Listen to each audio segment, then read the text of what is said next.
കുറച്ച് മുതലാളി അമ്മയെ വീട്ടിൽ കൊണ്ടുവന്നാക്കി. അമ്മയെ വീട്ടിലാക്കിയിട്ട് താൻ ഇങ്ങോട്ട് പോന്നോ? കാലത്തൊക്കെ ഉറങ്ങി. തനിക്ക് എന്താണ് ഇവിടെ കാര്യം? മുതലാളിമാരെ വിളിച്ചിട്ട് വരാൻ പറഞ്ഞ അയച്ചത് അമ്മ തന്നെ. അതെ, വീട്ടിലെന്തൊക്കെയോ ഭക്ഷണം ഉണ്ടാക്കുന്നുണ്ട്. മുതലാളി വണ്ടിയുടെ കീ देवा अम्मा खरकट पावली आमता आवले एक बारन जावनो अंगड़ी पोटी करने विन एरकडेनो खाने केला पुरो जाय तर नो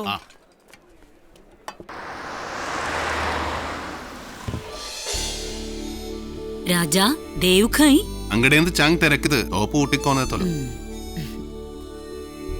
ഒത്തമ്പരി സാമ്പാറാച്ചോ ചാങ് പൊറുമുളു. കമ്മത്തിന്റെ ദോശയുടെ രുചി പാൽക്കാട്ടുകാർക്ക് ഇഷ്ടമായി. നല്ല ജോർ കച്ചവടമാണ്. അടുത്ത കട കോയമ്പത്തൂർ. ഇത്യാരെ കഷ്ടകാൻ സമ്പാദിച്ചു കർത്താ. സമ്പാദിക്കണല്ല, കമ്മത്തിന്റെ ഭക്ഷണത്തിന്റെ രുചി ലോകമാകമാനം അറിയണം. അതാണ് നമ്മളുടെ ഗുണം.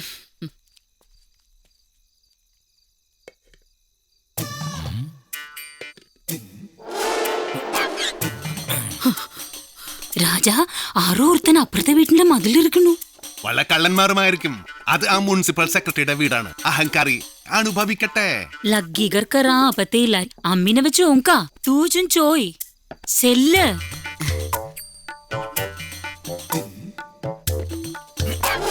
അയാൾ മതിൽ പൊക്കിസാടി. നീ ഒച്ച വെക്ക്. ഒച്ച വെച്ചാൽ അവൻ രക്ഷപ്പെടും.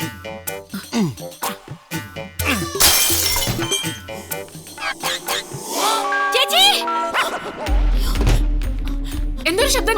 വീട്ടിൽ കല്ലെറിഞ്ഞു. ഞാൻ കുളിക്കാൻ പോകുമ്പോഴും ഒരുത്തര മതിലിന്റെ പൊക്കത്തുണ്ടായിരുന്നു. എന്നിട്ട് അപ്പൊ പറയാ ഞാൻ വിചാരിച്ച എന്റെ കുളിസീൻ കാണാൻ വന്നതായിരിക്കും.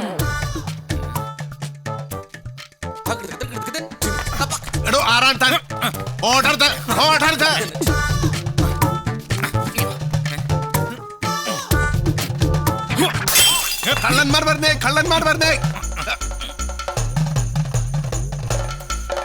തന്റെ തല ഈ കല്ല് കൊണ്ട് നമ്മൾ തള്ളി പൊട്ടിക്കും. നോക്കിക്കും. Hello, police station. അപ്പുറത്തെ വീട്ടിലെ കമ്മത്ത് ഞങ്ങളുടെ വീടിന്റെ കല്ലെറിഞ്ഞു. അയാൾ ഈ പരിസരത്ത് എവിടെയുണ്ട്? പോയി നോക്കണോ. ഇയാളാണ് കള്ളൻ പത്രോസ്. ഇയാളാണ് വീടിന് കല്ലെറിയാൻ കൊടുത്തത്. ഇപ്പൊ അങ്ങനായോ? എന്റെ സാറേ, ഞാനല്ല, ഈ കമ്മത്ത് തന്നെയാണ് അറിഞ്ഞത്. കള്ളം പറഞ്ഞാൽ തന്റെ ബോൾ കാട്ടി നമ്മൾ സൗട്ടി പൊട്ടി. ഒന്നുമല്ല സാറേ, ഈ കമ്മത്ത് കല്ലെറിയത് ഞാൻ കണ്ടതാ. എങ്കിൽ പിന്നെ ഇയാൾ എന്തിനാണ് ഇവിടെ വരാൻ കൊടുത്തത്? അത് ഞാൻ കക്കാൻ കയറിയത്. അത് ശരി മാഡം, നമ്മൾ ചെയ്യുന്നത് ഉപകാരമാണ്. മാഡം അത് മനസ്സിലാക്കണം. മതി പോയി വണ്ടി കയറ. പോയി വണ്ടിയിൽ കയറണോ കള്ള. നീയും കൂടി കേറണം. കള്ളന്മാർ. എനിക്ക് സൈഡ് സീറ്റ് വേണേ. സൈഡ് സീറ്റ് കേറടാ. സാക്ഷിയെ പ്രത്യേകം നിയമമില്ല കേട്ടോ സാറേ. നിയമമൊന്നും നീ എന്നെ പഠിപ്പിക്കണ്ട. കേറ്. ഓ സാറേ, ഇവിടെ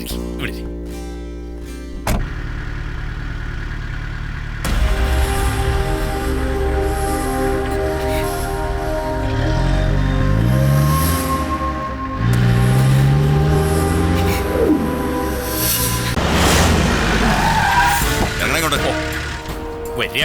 വലതുകാലം വെച്ചിറങ്ങ.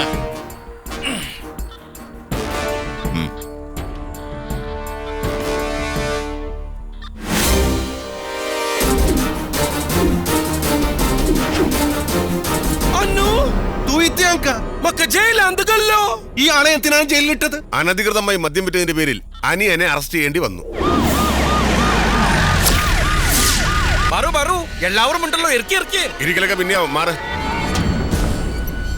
അപ്പൊ ഞങ്ങൾക്ക് കിട്ടിയ ഇൻഫർമേഷൻ കറക്റ്റ് ആണ്. എന്താണ് സാർ പ്രശ്നം? ഡ്രൈഡേയിൽ നിങ്ങൾ ഇവിടെ മദ്യം സപ്ലൈ ചെയ്യാറുണ്ട് അല്ലേ? Constable search. ഇത് നമ്മളുടേതല്ല, പുറത്ത് നിന്ന് വന്ന കള്ളാണ്. അയ്യോ അല്ല സാർ, ഇത് ഇവിടെ നിന്ന് വാങ്ങിച്ചതാ. ഇരട്ടി വിലയും കൊടുത്തു. കള്ളം പറയുന്നുണ്ട്. കൽക്കുടിയന്മാരെ ഇവിടെ കിടന്ന് ചീറ്റണ്ട. അതൊക്കെ കോടതി ബോധിപ്പിച്ചാൽ മതി. അത് ശരി, ഹോൾസെയിൽ ആണ്. പോലീസുകാരന്മാരെ നമ്മളിവിടെ കൾവെൽമെന്റ് കൊടുത്തിട്ടില്ല. അനധികൃതമായി കള്ള് വിറ്റ കുറ്റത്തിന് ജൂനിയർ കമ്പത്തിന് അറസ്റ്റ് ചെയ്തിരിക്കുന്നു. ഇയാളുടെ പേരിലുള്ള ചാർജ് എന്താ? മുനിസിപ്പൽ സെക്രട്ടറിയുടെ വീട് ആക്രമിച്ച കേസ്. കൂട്ടുപ്രതി കള്ളം പത്രോസ്. നന്നായി. നാളെ പത്രക്കാർക്ക് ഒരു വാർത്തയായി. കമ്മത്തുമാർ ഒരുമിച്ച് ഈ സെല്ലി കിടക്കട്ടെ. രാജശേഖര, ആ തൊണ്ടി മുതൽ ഒരിടത്ത് അകത്തോട്ട് വെച്ചേ. കമ്മത്തുമാരൊന്ന് ചവിട്ടി തിരുമണമെങ്കിൽ 2 അകത്ത് ചെല്ലണം. എന്റെ മുതലാളിമാരുടെ ദേഹത്ത് ഒരു പോറല് വീണ നിന്റെ കുടുംബോടൊക്കെ എല്ലാത്തിനും ചവിട്ടി കൊല്ലും ഞാൻ. ഗോപിക്ക് മുകളിൽ ആകാശം, താഴെ ഭൂമി. അതിന് സെൻട്രൽ ജയിലിലായാലും അങ്ങനെ തന്നെയാ. രാത്രി ഏകദേശം 10:30 മണിയോടുകൂടിയാണ് എന്റെ വീടിന് നേരെ ആക്രമണം ഉണ്ടാകുന്നത്. ആ സമയം കളവിന് കയറിയ കള്ളം പത്രോസിന്റെ മൊഴി നിർണായകമാണ്. എന്റെ വാർഡിലെ ഹോട്ടലിൽ തന്നെയാണ് ഈ അനധികൃത മദ്യവിൽപ്പന നടന്നതെന്ന് ഓർക്കുമ്പോൾ എനിക്ക് തന്നെ ലജ്ജ തോന്നുകയാണ്. ഹോട്ടൽ വ്യാപാരി അസോസിയേഷൻ പ്രസിഡന്റ് നിലയിൽ താങ്കൾക്ക് ഇതേക്കുറിച്ച് എന്ത് അഭിപ്രായമാണുള്ളത്? ഇത് ഞമ്മക്കും അപമാനമാണ്. കമ്മത്തുമാരുടെ മറ്റു ഹോട്ടലുകളെല്ലാം പൂട്ടിക്കാനാണ് അസോസിയേഷൻ തീരുമാനം. എന്തേ? എന്താണോ കമ്മത്തന്മാരുടെ പേരിൽ ആരോപിക്കപ്പെട്ട കുറ്റം? സർ, ഇതാണ് ചാർജ് ഷീറ്റ്. കമ്മത്തെ, നമസ്കാരം. അവരെന്റെ റൂമിലേക്ക് കൊണ്ടുവരും. സർ, ഒരു നമസ്കാരം കൂടി. എന്താടോ ഇതൊക്കെ? ഇതിനൊന്നും കൂട്ടു നിൽക്കാനാവില്ല എനിക്ക്. സർ, അങ്ങനെ പറയരുത്. നമ്മൾ കമ്മത്തുമാർ ഗൗഡ സാരസ്വത ബ്രാഹ്മണന്മാരാണ്. നമ്മൾ കള്ളം പറയാറില്ല, കള്ള് കച്ചവടം നടത്താറില്ല. ഇത് സതിയാണ് സാറേ. നമ്മളുടെ ആൾക്കാർ ആരും മതിൽ പൊക്കി നോക്കാൻ കൊടുക്കാറില്ല. ആരോ ഓർക്കേ കണി നമ്മൾ അതിൽ പെടാൻ കൊടുത്തു. സത്യമായിരിക്കാം, പക്ഷെ തെളിവുകളൊക്കെ നിങ്ങൾക്കെതിരാണ്. ആ കള്ളം പത്രോസ് അവന്റെ മൊഴിയിൽ തന്നെ ഉറച്ചു നിൽക്കുന്നു. അയാൾ ഒരു കള്ള തിരുമാലിയാണ് സാർ. അയാളെ നോക്കി ഒന്ന് കണ്ണു ഉരുട്ടിയാൽ മതി, സംഗതി പറയാൻ കൊടുക്കും പുറത്ത്. ക്വസ്റ്റ്യൻസ് ചെയ്യാൻ കൊടുക്ക് സാറേ, അവ സത്യ പറയും.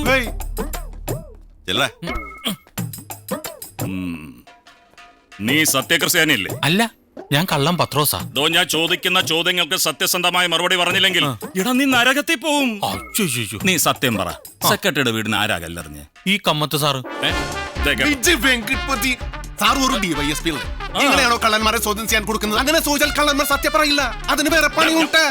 അയ്യോ, സത്യം പറയാൻ കൊടുക്കുന്നതാണ് തനിക്ക് നല്ല. അയ്യോ, ഇല്ലെങ്കിൽ തന്റെ തല പൊട്ടിച്ചെതറും. നോക്കി നിൽക്കുന്ന പൊട്ടിക്കണു അവന്റെ ഒരു മൊട്ടയും തലയും. പൊട്ടിച്ചാൽ പിന്നെ തലയില്ല നടക്കുന്നതായിരിക്കും തന്റെ തലവിധി. ഞാനെല്ലാം പറഞ്ഞോളാം. ഇയാൾക്ക് വേണ്ടിയാൽ പേടി അടിയാണ്. അടിച്ച് കൊല്ലുന്നത്. ഞാനെല്ലാം പറഞ്ഞോളാം. സാർ സാർ സാർ, ഫോൺ എടുക്കും. ഫോൺ തരാൻ കൊടുക്കും. ഷൂട്ടിംഗ് ആണല്ലേ? ഞാനൊന്ന് റെഡി ആയിക്കോട്ടെ. തന്നെ ആരാണ് ഇങ്ങോട്ട് പറഞ്ഞു വിട്ടാൻ കൊടുത്തത്? തത്ത പറയണ പോലെ പറഞ്ഞാൽ നല്ല രസമായിരുന്നു.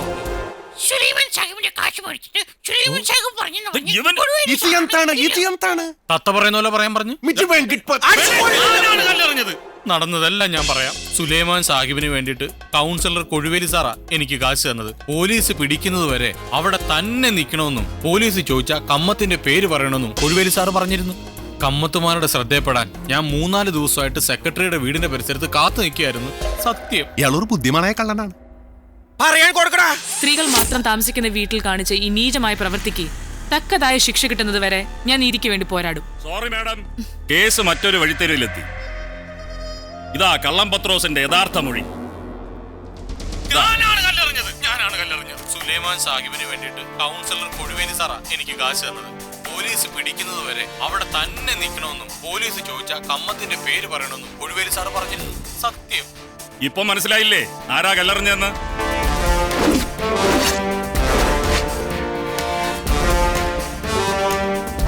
ബഹുമാൻപ്പെട്ട കൗൺസിലറും ബഹുമാൻപ്പെട്ട സുലൈമാൻ സാഹിബും ഒന്ന് മുന്നോട്ട് വരാൻ കൊടുക്കണം. ഒരു കാര്യം കൂടെ കാണിക്കാനുണ്ട്. അരെ ഗോപേ, കൊണ്ടുവരൂ. ഇത് നമ്മളുടെ ഹോട്ടലിൽ 24 മണിക്കൂറും റെക്കോർഡ് ചെയ്യുന്ന CCTV ക്യാമറ കാഴ്ചകളാണ്. ഒന്ന് കാണാൻ കൊടുക്കൂ. ഇത് തെളിവല്ലേ? തെളിവ്.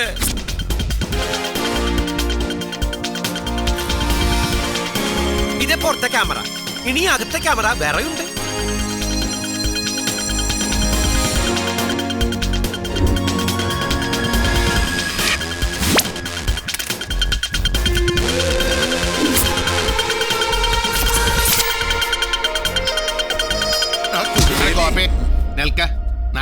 അയാളുടെ കാര്യം പോലീസുകാരന്മാർ നോക്കിക്കോളും. പണി നിങ്ങൾക്ക് ഞാൻ വെച്ചിട്ടുണ്ട്.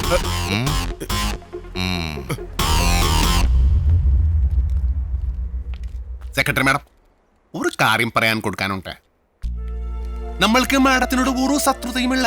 ശത്രുത ഉണ്ടായിരുന്നെങ്കിൽ ആ കള്ളൻ പത്രോസ് കല്ലെറിഞ്ഞപ്പോൾ നമ്മൾ കൈകൂട്ടി സിറിച്ചാണേ 2 കൈയും. അയാൾ പക്കമല്ലട പോയി സഹായിക്കെന്ന് പറഞ്ഞു വിട്ടത് നമ്മളുടെ അമ്മയാണ്. നമ്മളെ പോലീസ് പിടിച്ചുകൊണ്ട് പോയപ്പോൾ ആ അമ്മയുടെ കണ്ണിൽ നിന്ന് ഒരു കണ്ണുനീർ വന്നു.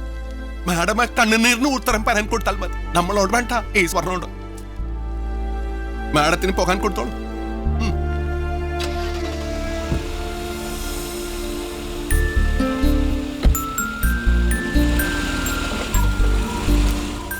സുലൈമാൻ സാഹിബേ, നമ്മൾ എന്ത് തെറ്റാണ് നിങ്ങളോട് ചെയ്യാൻ കൊടുത്തത്? നമ്മൾക്ക് കച്ചവടം ചെയ്യാൻ ദോശയും ഇഡ്ലിയും സാമ്പാറും ഒക്കെ അല്ലേ ഉള്ളൂ. നിങ്ങൾ മുസ്ലിംസ് ആണ് ഈ ലോകത്ത് ഏറ്റവും കൂടുതൽ ആഹാര സാധനങ്ങൾ ഉണ്ടാക്കാൻ കൊടുക്കുന്നത്. നിങ്ങളുടെ ബിരിയാണി, നെയ്സോറ്, പത്തിരി, മട്ടൻ കറി, ഉണ്ണക്കായും ഒക്കെ മറ്റൊരു ജാതിക്കും അവകാശപ്പെടാൻ പറ്റില്ല. സത്യസന്ധമായി കച്ചവടം ചെയ്യുന്ന എല്ലാ ഇസ്ലാമിന്റെ കടയിലും മറ്റു ജാതിക്കാരുടെ വലിയ തിരക്കല്ലേ, അവർ വരാൻ കൊടുക്കണ്ടല്ലോ. അതറിയാമല്ലോ സാഹിബിന്. സാഹിബെ 10 ദിവസം ബിരിയാണി തിന്നുന്നവൻ ഒരു ദിവസം ദോശ കഴിക്കാൻ കൊടുക്കട്ടെ. ഒരു ചേഞ്ച് നല്ല രസമായിരിക്കും. സാഹിബിന്റെ തൽസരി ബിരിയാണിയെ വെല്ലാൻ നമ്മുടെ ദോശയ്ക്ക് പറ്റില്ലല്ലോ. പിന്നെ ആ തിരുമേനി നിങ്ങൾക്ക് സ്ഥലം തരാൻ കൊടുക്കാത്തത് ശത്രുത കൊണ്ടല്ല. അവിടെ ഒരു പ്രതിഷ്ഠയുണ്ട് ഉണ്ണി ഗണപതി. അതിൽ അന്യ സമുദായക്കാർക്ക് വിശ്വാസം കാണില്ല എന്ന് വിചാരിച്ചിട്ടാണ് പാവൻ അത് നിങ്ങൾക്ക് തരാതെ നമ്മൾക്ക് തരാൻ കൊടുത്തത്. അല്ലേ? പാവമാണ്. സാഹിബ് ഒരു വാക്ക് ചോദിച്ചിരുന്നെങ്കിൽ നമ്മളുടെ സ്ഥലം സാഹിബിന്റെ കസ്റ്റമേഴ്സിന് കൂടി മാർക്ക് ചെയ്യാനായിട്ട് നമ്മൾ വിട്ടുകൊടുത്തനെ. നിങ്ങൾ ചോദിക്കാൻ കൊടുത്തോ? ഇല്ലല്ലോ. ഇത്രയും ദ്രോഹം ചെയ്തിട്ടും നമ്മൾ ദാ ഇപ്പോഴും പറയുന്നു, സാഹിബിന്റെ കടയിൽ വരുന്ന കസ്റ്റമേഴ്സ് കൂടെ നമ്മുടെ സ്ഥലത്ത് പാർക്ക് ചെയ്തോട്ടെ. എന്നിട്ട് ആ വണ്ടിയിൽ നിന്ന് ഇറങ്ങുന്ന ആൾക്കാർ തീരുമാനിക്കട്ടെ സാഹിബിന്റെ ബിരിയാണി തിന്നണോ നമ്മളുടെ ദോശ തിന്നണോ. അതെ, നിങ്ങളുടെ പൂർവികന്മാരാണ് നമ്മൾക്ക് മലയാള നാട്ടിൽ അഭയം തന്നത്. ഒരു അപേക്ഷയുണ്ട്, നമ്മളെ വെറുക്കാൻ കൊടുക്കരുത്. ഒരു കാര്യം പറയാൻ കൊടുക്കാൻ മറന്നു. 2 ദിവസം നമ്മൾ ഇവിടെ ഉണ്ടാവില്ല. നമ്മളുടെ പുതിയ കടയുടെ കോയമ്പത്തൂർ കടയുടെ ഉദ്ഘാടനമാണ്. അതുവരയ്ക്കും കടയ്ക്ക് കുഴപ്പമൊന്നും ഉണ്ടാക്കരുത്. പടച്ചോനോർത്ത് അങ്ങനെ പറയരുത്. നമുക്ക് നമ്മുടെ തെറ്റ് മനസ്സിലായി. എങ്കിൽ ധൈര്യമായിട്ട് പോയിക്കോളെ. നമ്മളത് നമ്മുടെ സ്വന്തം കട പോലെ നോക്കിക്കോളെ കമ്മത്തുമാരെ. അല്ല, കോയമ്പത്തൂർ കടയും കമ്മത്തന്മാര് തന്നെയാണോ ഉദ്ഘാടനം? അല്ലല്ല, അവിടെ നമ്മളല്ല, തമിഴ്നാട്ടിൽ നമ്മൾ അടിച്ചു പൊളിക്കാൻ കൊടുക്കും. അവിടെ ഉദ്ഘാടനം ചെയ്യുന്നത് തമിഴ്നാട്ടിലെ ഒരു സൂപ്പർ താരമാണ്, സൂപ്പർ സ്റ്റാർ ധനുഷ്.